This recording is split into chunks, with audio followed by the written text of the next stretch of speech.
Michaels. It is, and recording is in progress. And we will begin with the first case, which is 2120 Gannon, 206 Holbrook Avenue, map 14, parcel 161, application for a special permit under Wellfleet zoning bylaw 6.1.5.1B to construct a 48-inch wide pathway, replacing the existing one for safety and proper access to the rear of the property, which is in relation to a proposed deck, which is within the side setback. And Chris, we have a request for them to, they have requested a continuation. Is that the case? That's correct. They want to go to the September 8th or 9th. I think it's the 9th.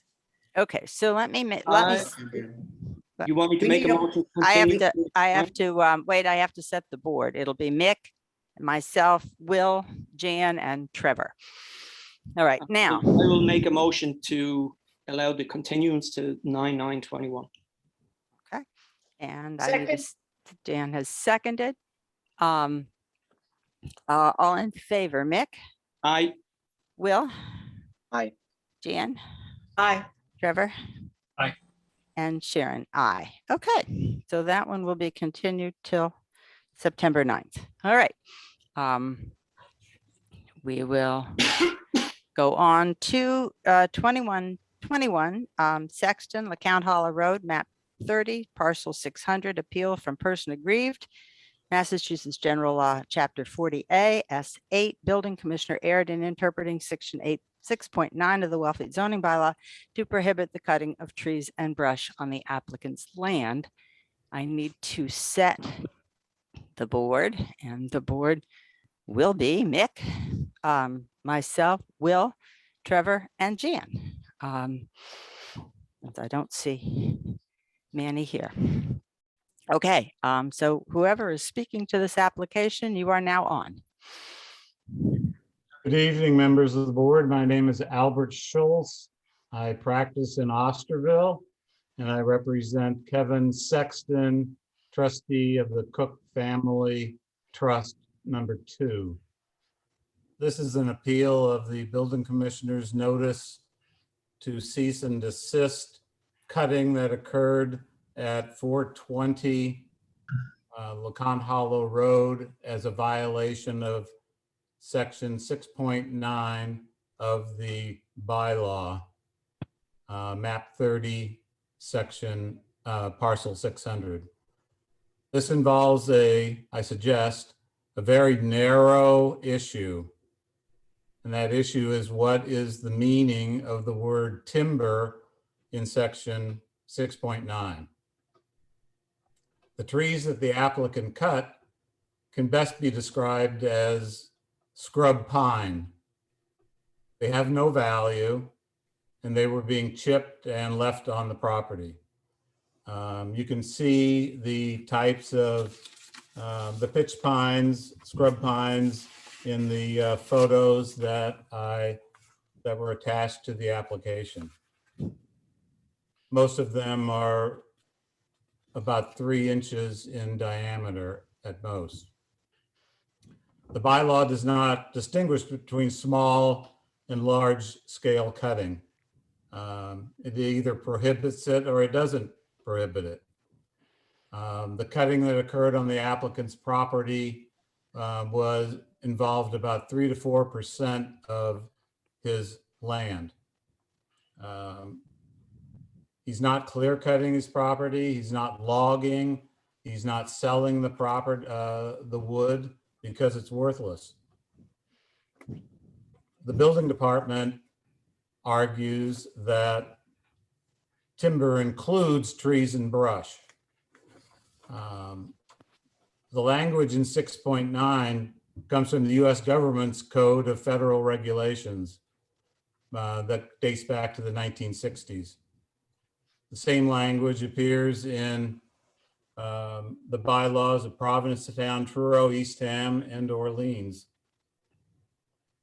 But I think it's clear from Title 36 and other Code of Federal Regulations that timber is not a general word referring to all trees or all growth, but it's a very specific word.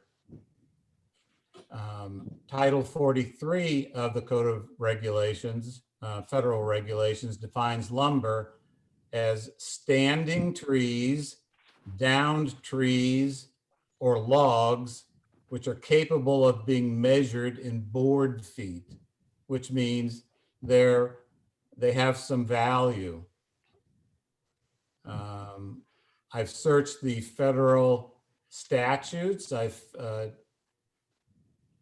reviewed state and federal case law, and in most instances, or generally, they define those cases and statutes define timber when applied to standing trees means such as are suitable for use in the construction of buildings or in the manufacturing of tools, utensils, furniture, carriages, fences, ships, and the like.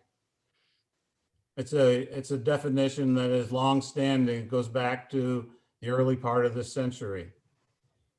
Mass general laws, they distinguish trees from lumber. In Chapter 266, that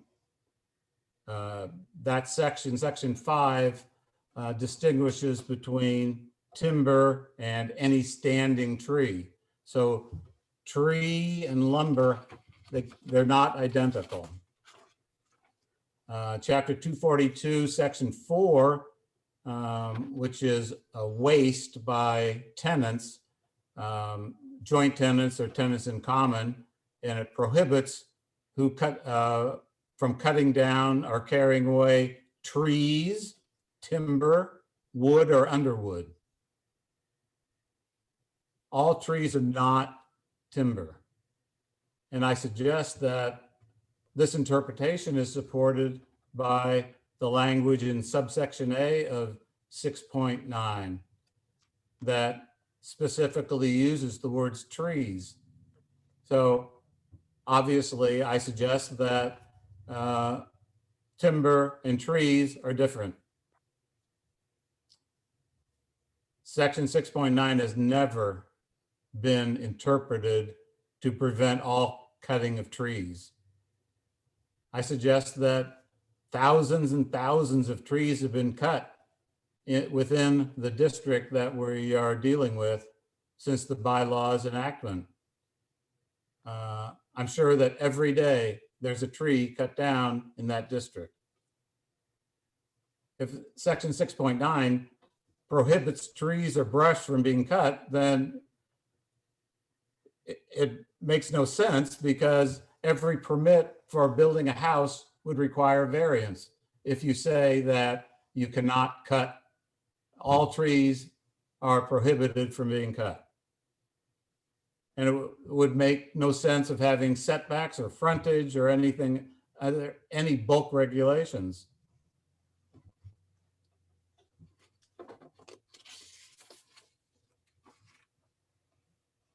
So the applicant respectfully requests that the board find that the commissioner erred in this instant by finding that scrub pines cut were a violation of section 6.9. I'd be happy to answer any questions that you may have. Okay, I think we will indeed have questions, but we have Okay. several other people to hear from first. And first, I would like to ask the former building inspector who issued this order to give us a little background on this. Thank you, Madam Chair. Thank you, Paul. Thank you, Attorney Schultz. So I would disagree about your definition of timber means lumber. I looked up the definition of timber. It said live growing trees. That's from a couple of different sources. Many of those trees, the pitch pine trees, were between 30 and 40 feet tall. So, I mean, they certainly would have value to them and value naturally to that the seashore district in which they were cut. And saying that that law's been on the books since the early 60s, probably 1963. And I'm quite certain that the Sextons were aware that the cutting of trees in the district was prohibited.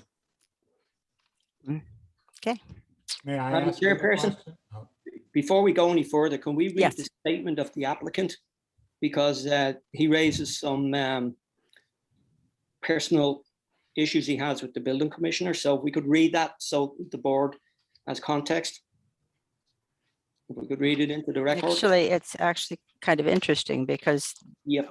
we've been given two different reasons for the cutting of the trees, and the statement by the applicant does in fact say something different than what the appeal says. So that is an interesting question. Let me see if I can find it. If you have it right I have there, it right here. why don't you go ahead and read that one? I have several other letters to read in a bit.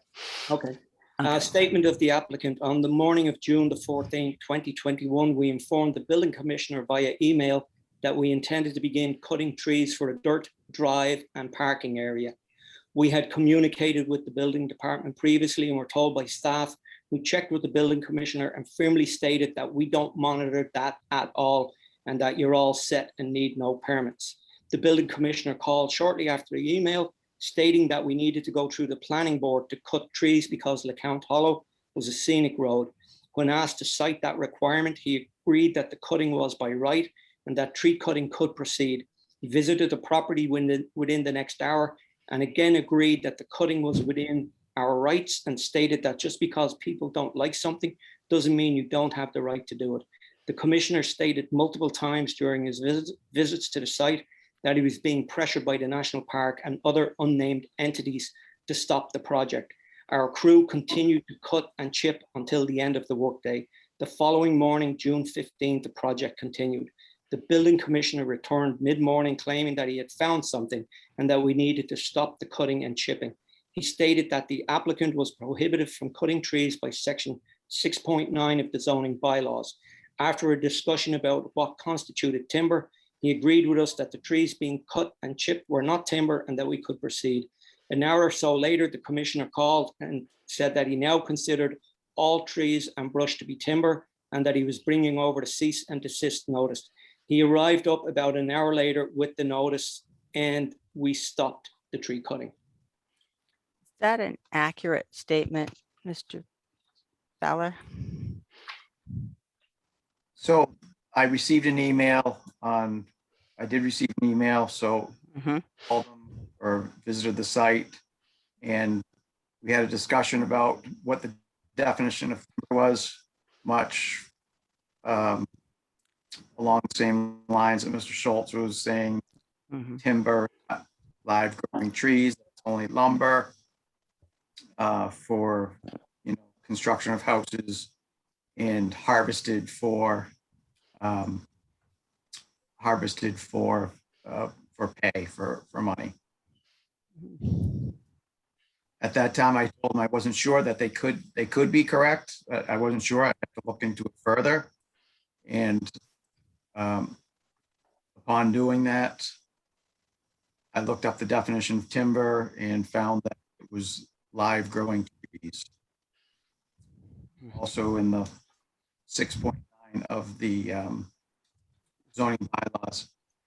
So Attorney Schultz, you had mentioned about that houses not being able to be built without cutting of trees. There's a whole different section of seashore special permit, which cutting of trees when a permit has been issued for construction. So that trees would be taking place in that instance. And that was where I was looking for the cutting of trees, which was by special permit only. And it wasn't until I came upon 6.9 there that I realized that it was prohibited anywhere in the district. Okay. Thank you. Yeah, Mr. Schultz, I do have a question for you that this raises from the applicant's statement, which is that the applicant states he was cutting those trees for the purpose of building a driveway and parking lot. And your statement says that you were cutting those trees for maintenance because they were unsightly trees. Do you know which of those is correct? I never said that. In the statements that precede the applicants in our package, that's what it says. That it was maintenance of the property. So was it to create a driveway and parking lot? Can you cite to me where I- that says it in the? Well, it doesn't application? really matter if in fact it is to create a driveway and parking lot. I'm just trying to establish what the purpose of cutting the They were trees clearing was. it for the purpose of a driveway and parking area. And parking area. Okay, thank you. I did want to know that. Okay, and I have, But can I a make a couple- comment about, or ask Mr. Fowler a question? It's my understanding that what he related in the last part of what he said was on the second day. It was allowed to continue the entire first day. My clients contacted the building department. They were given the clear to go. The building commissioner came out. He discussed the matter with my client. He said, fine. And then on the second day, he became aware of section 6.9. He did not discuss section 6.9 on the first day. Somebody told him about it. Mhm. Okay, Madam Chair, that's, can I respond, please? yes. Go ahead, Paul. So yes, I did visit on the first day. I didn't tell him it was fine to proceed. I said, you may be right. I'll have to look into it further. Thank you, That Paul. was when I discovered that. And the sexton's initial call to the building department, there was discussion with myself, it was with the building department staff, and at that time, the property was represented as a single-family home. Mhm. Okay, thank you. There's a sign that says Cook's Camp. Okay, wait. I have a couple of other things to get to before we get to Okay. more questions. And one is that I have, Out now and then, Paul's voice keeps cutting out every now and then, and I Yeah. didn't quite hear what he said about Okay. single family house. I hear that too. Mhm. Madam Chair, I'll repeat that. So Okay, on Mr. Sexton's initial call to the building department, which I believe was several weeks or months, maybe before this actual tree cutting took place, mhm. he had spoken to building department staff, and the trees was represented as a property with a single family home on it. It wasn't, the property wasn't disclosed or where it was or any address or that it was even in the Seashore District. Okay. Okay, thank you. I do have a number of letters that I need to read into the record. I'm just wondering if there are members of the audience who would like to weigh in on this before I go to the letters and then to questions from the board. If you are here in the audience and want to speak, you can raise your hand, or you can, there's a little raise hand button on the, if you look at your participants list, you can go to your little raise hand button. Where's the raise hand button? It's under It's- reactions now, Sharon. What, it's under what? Reactions. Click on Under- reactions. Okay, click on reactions. No, I don't think that's it. Chat. Go to chat. It Okay, is. I see it. okay, good. All right, Richard. Yes, my And you name is need Richard. to, I'm sorry, Richard, you need to state your name for the record. My name is Richard Robichaud, a resident of Wellfleet, Go to chat. and Go to chat. I would like to talk about the trees, the pitch pine trees. Okay. In the 1990s, the Dennis and Malcolm Mooney had a sawmill on South Payment Road, and as lots got cleared of pitch pine, we made lumber out of that pitch pine.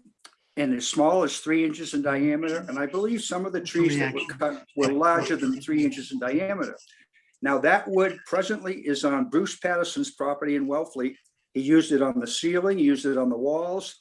It's beautiful wood, and it is pitch pine. It's not scrub pine. It's the pitch pine trees that were cut down. And that's all I have to say. Thank you. Okay, thank you for that. Now, you're coming up as Scott Sherman, although I'm sure that's not who you are. So go ahead Right. and Hi. identify yourself. Hi, I'm Julie Rothman. I own a home on Rockwell Avenue, so I drive by this site every day, several times a day. And I have to say, I was completely appalled when I saw what happened there on that Monday morning. And when I approached the people working there and asked what was going on, they told me to mind my own business and get lost. We did reach out to the park department because to us, this looked like strip mining. It's absolutely appalling. And I believe that their intention is to profit from this clearing. Last year during COVID, when our lot was limited to residents only, I observed these folks waving cars in to their limited parking area and charging, I don't know, $30, $40, $50 perhaps to park there on days when visitors could not get into the LeCount parking lot. I believe their intention is to profit from this situation and to have cars parking there on our busiest summer days. And I also would invite anybody on the zoning board to drive by and see what this looks like in the heart of our park.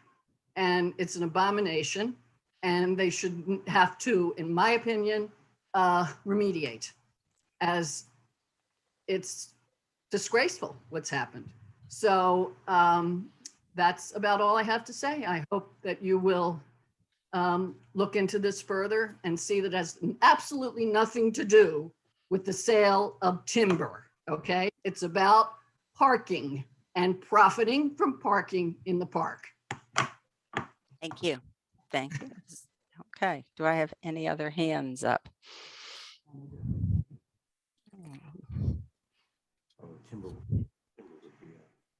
Okay, seeing none, I will move to, we do have a letter from the Seashore.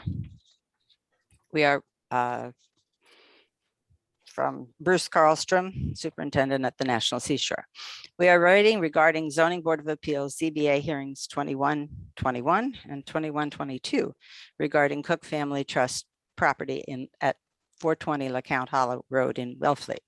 Commercial parking activity was halted at the site last summer, and we are concerned about resumption of that activity.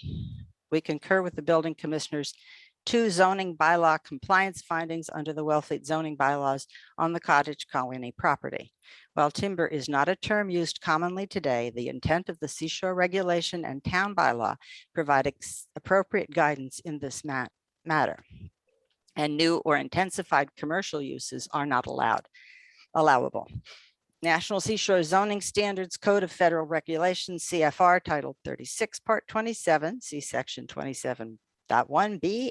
1 and 27.3 C2D are both applicable here, specifying 27.2B, the standards hereby established for the approval of zoning bylaws or amendments of zoning bylaws are intended, 1, to contribute to the effect of prohibiting the commercial and industrial use other than existing commercial or industrial use not inconsistent with the purposes of the Act of August 7, 1961, and 2, 27.3C2D, zoning bylaws adopted pursuant to this regulation shall contain provisions designed to preserve the seashore character of the area by appropriate restrictions or prohibitions upon the burning of cover, cutting of timber, filling of land, removal of soil, loam, sand, or gravel, and dumping, storage, or piling of refuse and other unsightly objects or other uses which would distract from the natural or traditional seashore scene.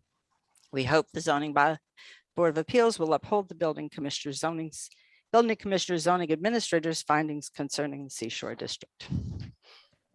Okay, I have 2 more letters, if you will bear with me, and I have to ask the applicant about these. One is, Mr. Schultz, are you aware of a letter that I have in the file from the town administrator last year, Maria Broadbent, on that was directed to your client. I don't know if it was ever sent.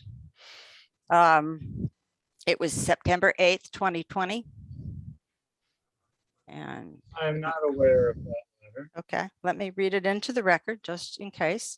To whom it may concern, this office has received reports of individuals permitting public parking for a fee at your property located at 420 LeCount Hollow Road, Wellfleet, Massachusetts property. Public parking is defined by section 2.1 of the Town of Wellfleet zoning bylaws as an area used for the purpose of parking vehicles for a fee. As you may know, your property is located within the National Seashore Park District. The objectives of the National Seashore Park are to provide for those residential and commercial uses that do not conflict with the regulations governing the activities of the National Seashore Park and are not incompatible with the character of the park, including the preservation of natural and scenic areas, as well as providing of certain recreational and leisure time activities for users of the park. Moreover, section 5.3.2 of the Town of Wellfleet zoning bylaws prohibits public parking within the Seashore Park. Please be advised that any individual that permits public parking for a fee on property within the National Seashore Park may be subject to fines under the Town of Wellfleet zoning bylaws. Further violation of the zoning bylaws may also be referred to Town Council for legal action, including but not limited to the filing of a complaint in a court of competent jurisdiction seeking a court order to abate such unlawful activity. If you observe public parking within the National Seashore, please report such violations to the Wellfleet Building Department. If you have any questions regarding the Town of Wellfleet zoning bylaws, please do not hesitate to contact me. Thank you for your attention to this matter. And in connection with that are the two cease and desist orders, which I guess the one that we have tonight is the one on cutting of timber. And the other is the one that is dated June 25th that says it has come to the attention of the building department that violation of Wellfleet zoning bylaws 8.2 permits required and 5.3.2 extension of a non-conforming use cottage colony for the property located at 420 LeCount Hollow Road, Wellfleet, Mass. To abate the violation and avoid further enforcement action, immediately discontinue site clearing, grading, and any use. Submit permit application and plan for proposed use of land and be issued zoning approval. And I guess you are I was going to ask you if you are appealing that cease and desist order, but I guess that's a second case that is coming before us. That's not before the board tonight, but it's scheduled for hearing. Okay. All right. So I suggested. it's So not you relevant. are in fact appealing that one as well. It has been appealed, yes. Yes. Okay. All right. Good. All right. I don't think I have anyone else in the audience, so I can go to questions from the board. And Jan, I'd like to start with you. Yeah, and I was hoping to hear from other people first. All right. If you don't But mind. I do not mind. I do not mind. All right. Will, you're on then.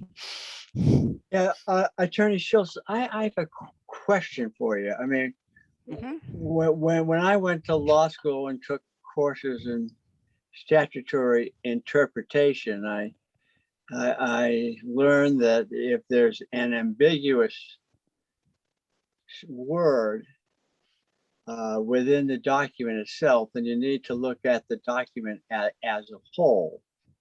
And I mean, is my interpretation correct? I'm not asking you to agree that there's an ambiguity, but if there is, do you agree with that statement?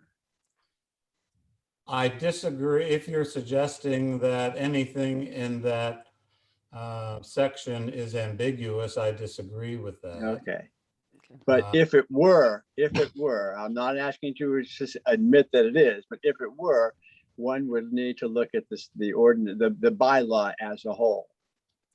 No, I don't know.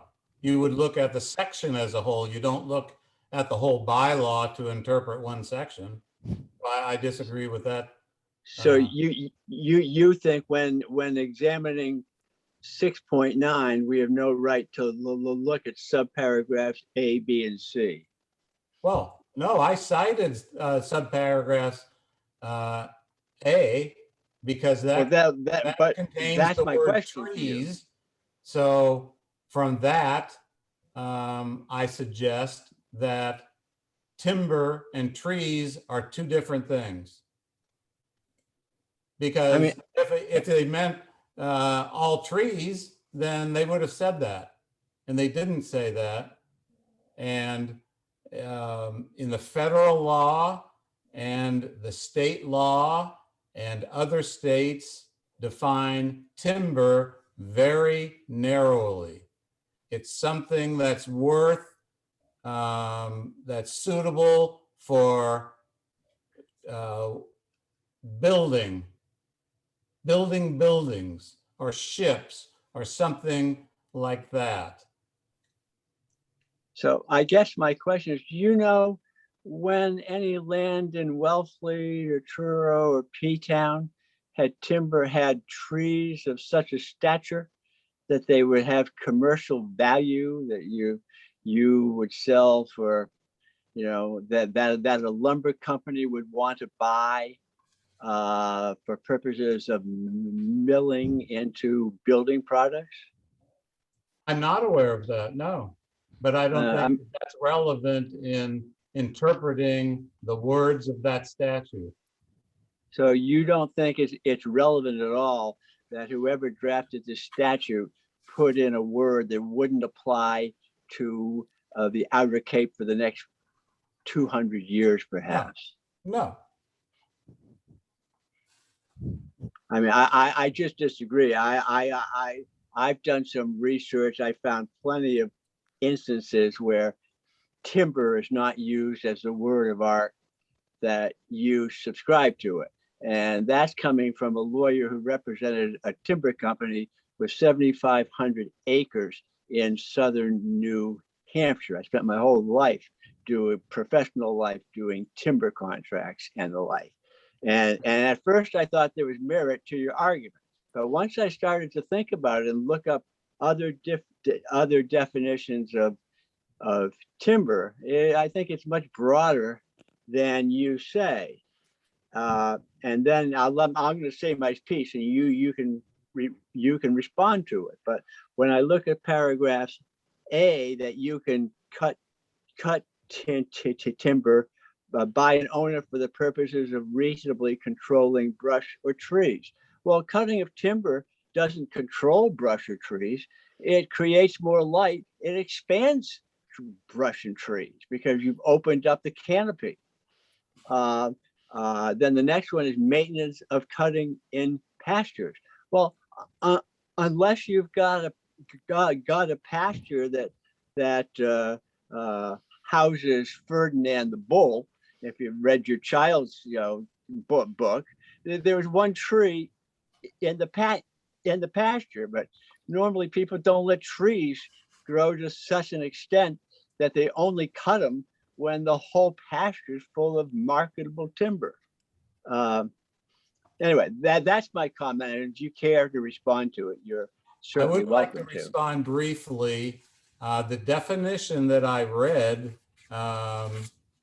came out of a New Hampshire case.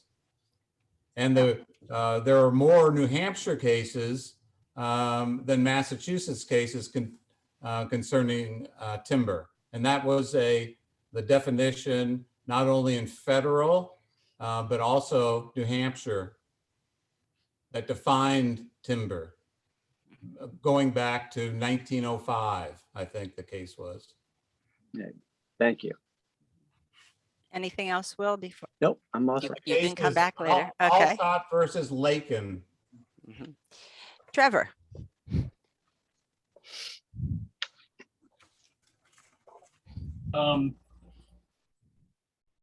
Yeah, I don't know. I mean, it would seem that by Mr. Schultz's argument, we could clear cut the entire park.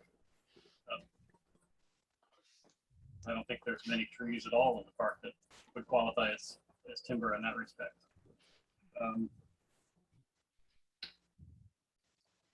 I don't know. I don't have any other comments.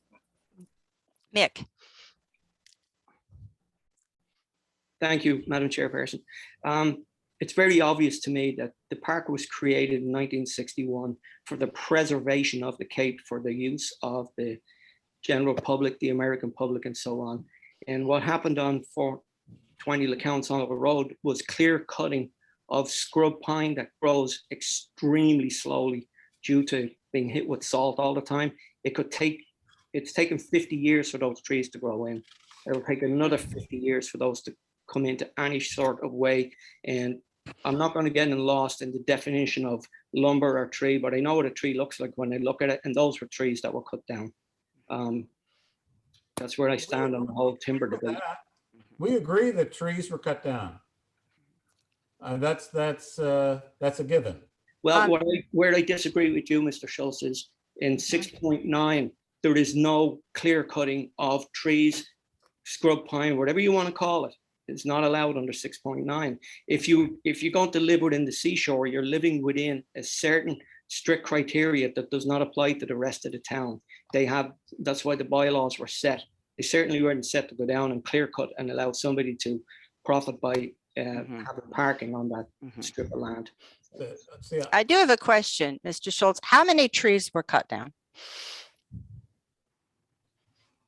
I don't know. I wasn't there. And you haven't, But your there- client hasn't informed you of how many trees they needed to remove from that property? Well, I think that Mr. Fowler might be able to, he watched the. No, that was a question for the well, I applicant. don't know. Okay, you don't know how many trees. Thank you. Okay.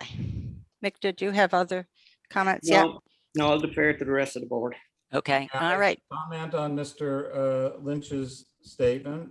We're dealing with the definition of timber, not trees. So Yes, what's Mr. this- Schultz, I think you've made that point, and I'd like to go on to the rest of the board. Yeah, I Right now. disagree with you, Mr. Schultz. I think you and Mr. Lynch disagree on that. I don't think either one of you is likely to convince the other, and I think we could just move on. Retha.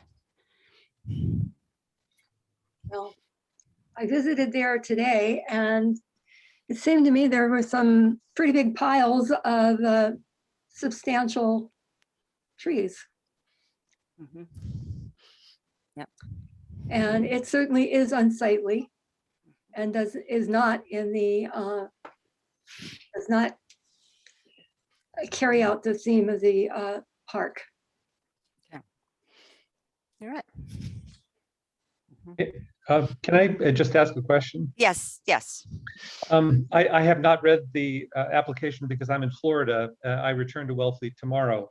I would just opine that historically, the Cape has been, denuded of trees a couple of times since, the first pilgrims arrived in the 1600s.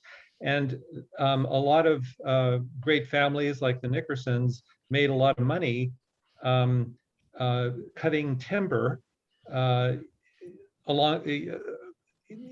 the Cape. And those trees, which they cut down, are the very trees that we are discussing now. And that's the only statement I want to make. Thank you. Thank you, Al. Andy. Yes, thank you. And I apologize for jumping in a little late to this meeting, but as Sharon knows, I'm up in Vermont. I'm glad you found a hot spot. I did. Yes. And hopefully I won't fall asleep after this long bike ride today. Yes, I think that the Attorney Schultz is really being disingenuous with his argument. I don't think that the drafters of either of these bylaws were looking at cases from New Hampshire or any other place, or regulations for that matter, when they drafted the zoning bylaw. Furthermore, the definition of that he cites it's not. If you look at, I looked at 3 or 4 different sites on dictionaries, and they didn't define timber as something that could only be used for building. It was either the first definition was trees or the second definition was trees. So it's clear to me that the folks who drafted these bylaws intended to mean trees and not simply the restricted definition that Attorney Schultz has of timber. In addition, as others have said, it's clearly outside of the spirit of the seashore itself. And I mean, for those reasons, I think that we should reject this appeal. Okay. Thank you, Andy. All right, Jen, now I'm back to you. Well, I agree with everything that my fellow board members have said, and they've said it a lot more eloquently than I could have, and I was very interested in their perspective.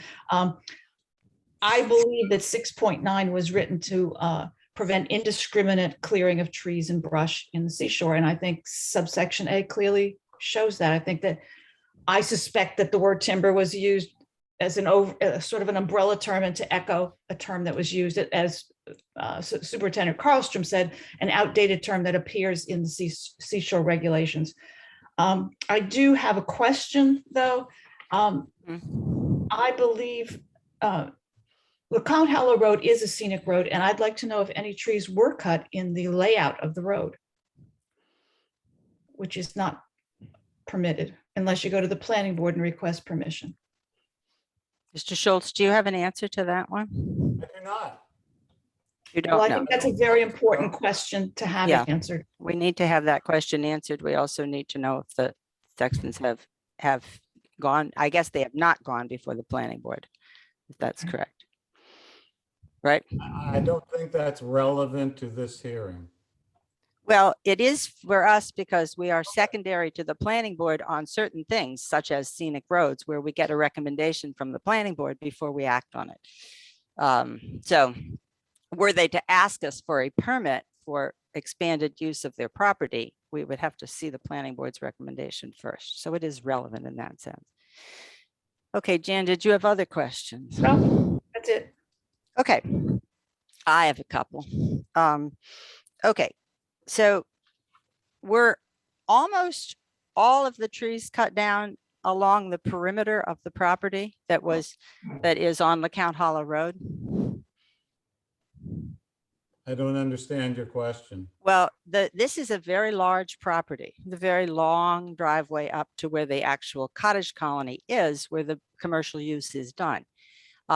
It appears in our site visits that the cutting of the trees was at the perimeter at LeCount Hollow, which is considerably down the road from the actual cottage colony. Is that All the of case? Trees were cut in the area of Con Hollow Road. Okay, yes, okay. Yes, all right. And you've said that they cut them down for parking lot and a driveway? A parking area and driveway. Okay, I believe that they have on the property 17 structures, including the main building and 24 total bedrooms.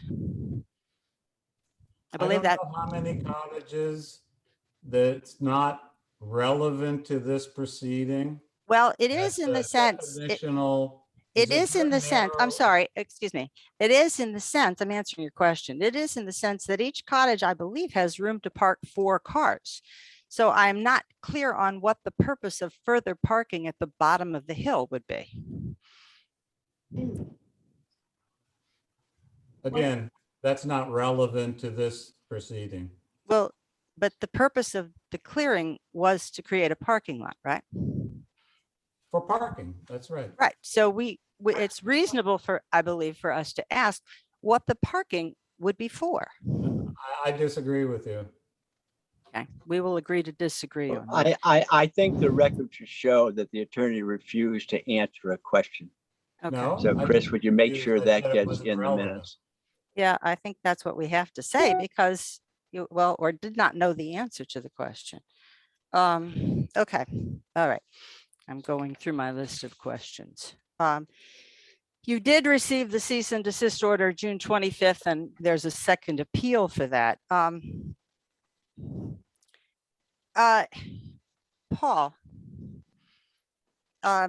why did you send the second cease and desist order? Thank you, Madam Chair. Yes. So the sextons were very clear on the phone. I told them on the telephone that they were in violation of the bylaws and that should immediately cease the cutting of trees. And that time, they told me that they weren't going to stop until I actually physically delivered them it in writing. Right, that's for the first one, for the cutting of trees, but there's a second cease and desist order Yeah. that they are also appealing, and I'm just curious about the background of that one. Yeah, so I haste to get the cease and desist order to them on the first day. Mhm. I had more time to the intent of what they were doing to create more parking, and why they would be creating more parking since they already had, it appeared they had some parking for the cottages that they had there, was an expansion of a previous non-conforming use. Okay, so have they applied for a permit for additional parking? Not to To my your knowledge. knowledge, not to your knowledge, since before you left, if not. Mr. Schultz, have you applied for a permit for the expanded parking? I have not applied for a permit. No, okay. And as far as you know, the applicant has not. And you do know that a commercial parking lot in the seashore is a prohibited use. This isn't a commercial parking lot. I think you're getting way off base on this, on the Okay. issues in this case. I just would not- like, it's- I've never it's gotten an private answer. parking. Yeah, okay, but I've never gotten an answer to my question on why they need additional parking. That's why I'm asking. They have the right to privately park on their property. But they have multiple parking spaces, and we always, on a special permit in the seashore, we always require a parking to be screened, for vegetation to be replaced, and for every, I mean, you said people would need a variance. In fact, they do. They need a special permit for any building in the seashore. Okay, I think that got an answer to that question. Let me see what else. What was the answer, Madam Chairperson? 'Cause The I didn't- answer was that they cannot tell us why they're creating parking and don't feel they need to. Could we make that part of the record too, Words please? into my mouth. I said it was. Okay, well private, then you tell me. So don't tell me what I said. Okay, and so, misquote me, please. okay, so, I can see where the board's going, but please don't yes, misquote me. okay, but, so the answer is you say that the additional parking is for, For the residents of Cook's Cottages. okay, But again, that's not relevant to why we Okay. are here. but now I don't have to say that you didn't answer. I will say that you said that the parking was for the residents of Cook's Cottages. Thank you. Okay. All right.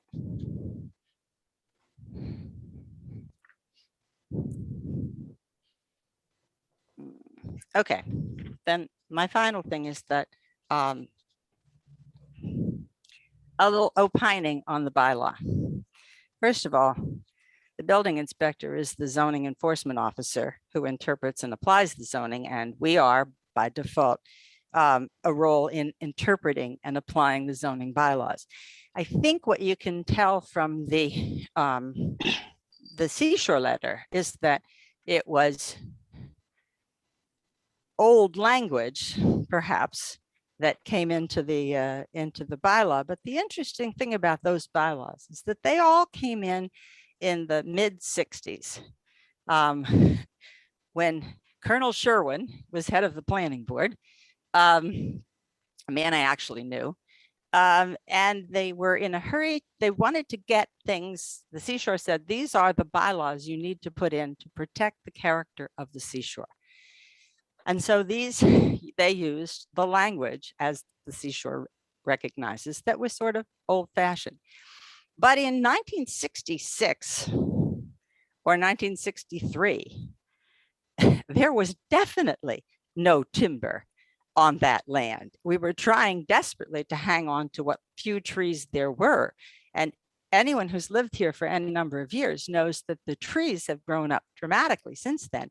And that was the intent of that bylaw, was to let that become a forested park area, in keeping with the district objective, which includes the preservation of natural and scenic areas, as well as the providing of certain recreational and leisure time activities for users of the park.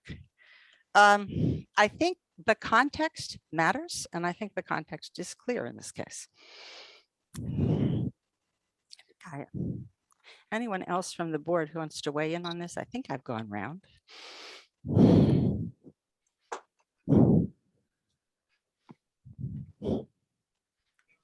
Through you, Madam Chairperson, if I may. Yes. Yeah. This particular case to me is very troubling on a couple of reasons. The one that I find very disturbing is when the building inspector goes and gives a cease and desist, and they tell him to go away and bring it back in writing, and the tree cutting continued. There's a level of arrogance to that I've never seen in my time on the board, and I'm just astounded by it. And then the next day he has to come and bring, because he wrote one that he needed to bring to get them to stop doing what they were doing. And then he brings the second one. And I'm troubled by the statement of the applicant. And I'm troubled by how he's trying to throw the building commissioner under the bus, so to speak. I've never seen that before in my time on the board, and I find it very disturbing.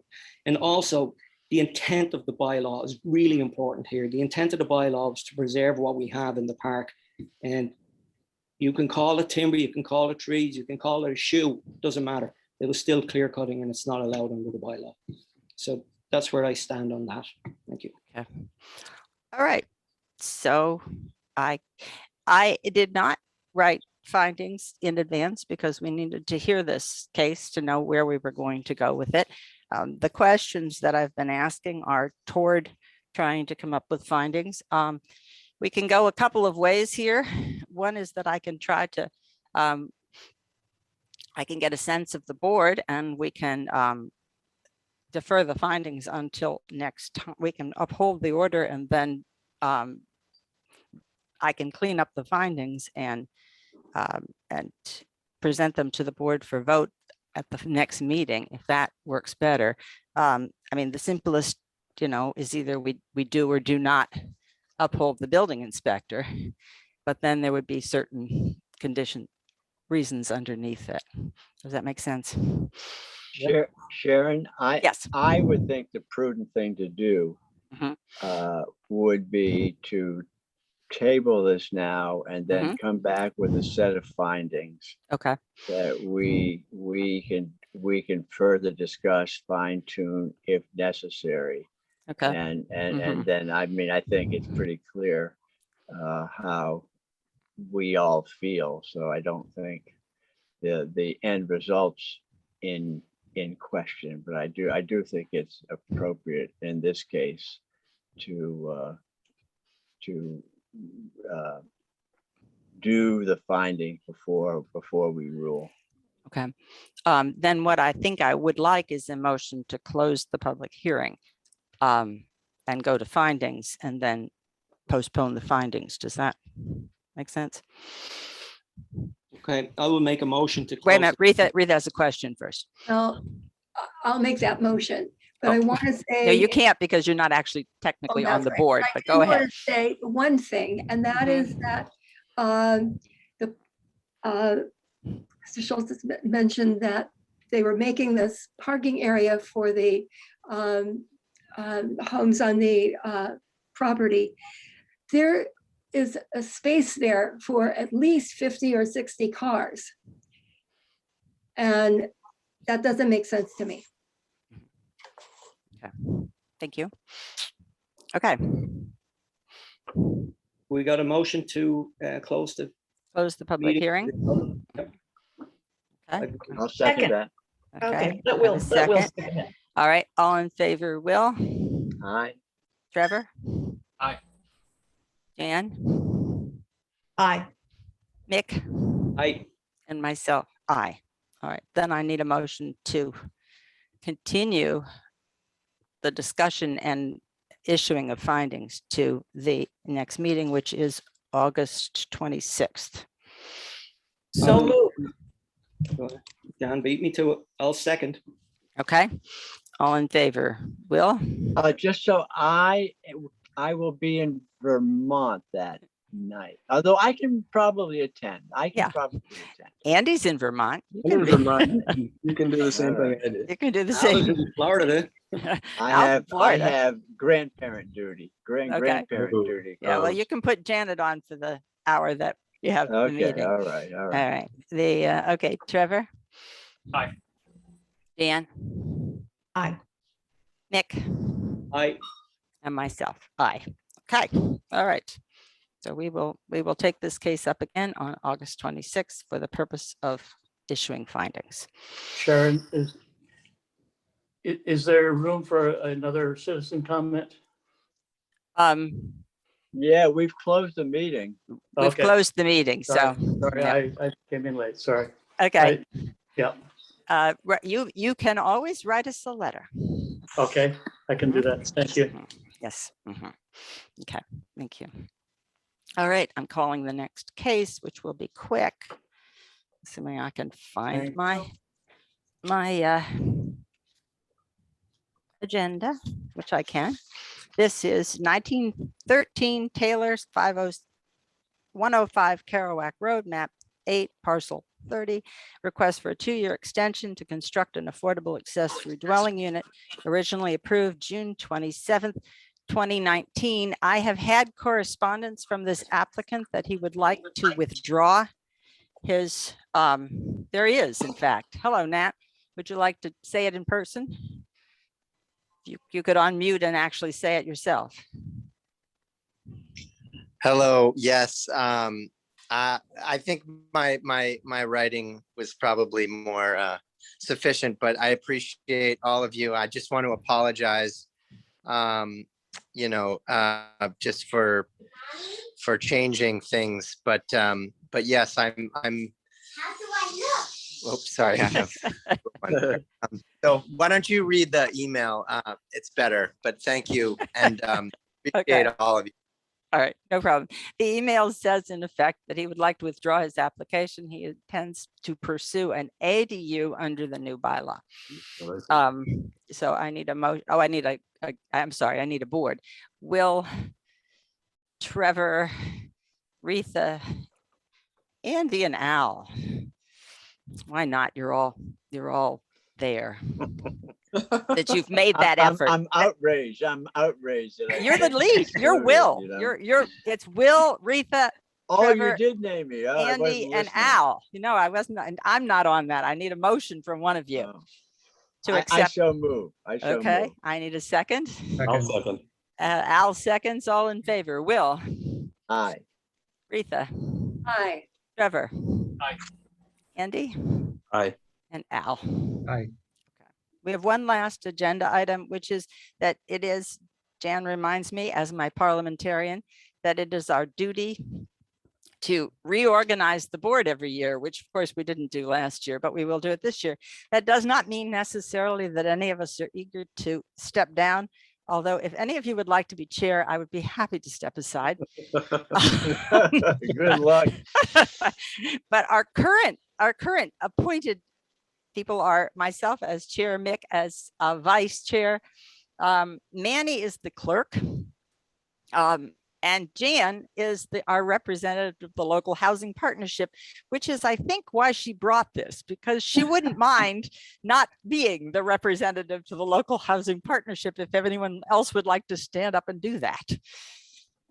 So I need a motion of what we need to do in terms of the board, and I don't know how to organize that, but anyway. Well, I would move that we maintain the same officers and positions that are currently in place.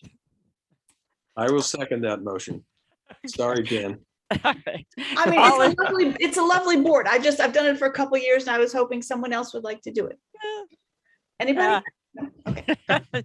Stay on the lovely board, Jan. All right, all in favor. Will, Aye. Trevor, Aye. Andy, Aye. Al, Aye. Nick, Aye. Retha, Aye. and Jan, Aye. and myself. Aye, yes. But if anyone has ambitions to be chair, I have no power trip here. I would be. Sharon, happy you were great tonight. You did a really good job. You just thought of things that it never would have done. Yeah, you should have been an attorney. You got what I couldn't, what Andy couldn't. Yeah, you got an answer to your question. Well, I had them written down. Yeah, but Will, you did a great job tonight with the whole timber argument. That's right. You're giving me a headache reading it. It was nice to see quite different stuff. So Nice to have a logging expert. yeah, I appreciate it because I really was puzzled about why there was an argument over that. Right. Yeah. Okay, Something Chris, small. we have minutes, I believe. We do. I don't have my calendar right in front of me now. I should, but I don't, of course. I always, That would have been July. Wait, I think I have a calendar. oh, good. June, was it July. July 13th? Do we have one on July 13th? Mhm. No, that's the application date. No. No. It's the one next to it. Did we July have- 22nd? No, I don't think we didn't had have a that one. It's meeting. the one before that. I'm not any help to you, am I? How The about one July before, July July 8th. 8th? July July 8th. 8th? Yes. July That 8th. works. Okay. Minutes of July 8th. I need a motion to accept the minutes of July 8th. I shall move. And I need a second. Second, Okay, all in favor. Will, Aye. Retha, Aye. Al, Aye. Nick, aye. Trevor. Aye. Andy, Aye. Chris, Jan, Aye. and Sharon, and I want to thank Al and Andy for joining us tonight, despite being out of town. And this is the one advantage we have of Zoom meetings, I suppose. No one ever has an excuse to miss a meeting. Can I ask a question about the next meeting? Chris, how much is on the agenda for that? We will be just having the two sextons at the next. meeting. Okay. great. Oh, I believe that that's what we have right now. Okay. good, Thank you. all right. So that's good. So they are not the 9th. They are coming on the 26th. And everyone is aware that there was the appeal for outer health. Yes. Does that come back? Does that come back to us? No, our attorney, our town council is working on it. Okay, good. Yep. I liked Al's comment on that. He said, well, Sure. since it's not allowed to make a left turn there, it would seem obvious that you could put a sign that says no left turn, but Yeah, I'm gonna suggest to her, because I'm on their board, just put up the sign now. right. Well, Put we it up shouldn't now. discuss it now. We shouldn't be discussing this. No, we shouldn't be discussing it, but yes, well, it's not our problem anyway. Yeah, No, Not it's coming to us. So that's good. It's ridiculous. All right. Okay, I need a Okay. motion this week. I will make a motion to end the meeting. Okay, and I need a second. I'll second. Okay, all in favor? We can just say aye. Aye. Aye. Okay. All right. Aye. Thank you. Good night, all. Aye. Thank you, Sharon. Nice Thanks, job. thanks. Chris, stay on a minute and I'll give you the, what I'm gonna do about findings, then that one. Okay, Um, I'm gonna turn off the Turn off the recording, yeah. Okay, good. All right, so here's my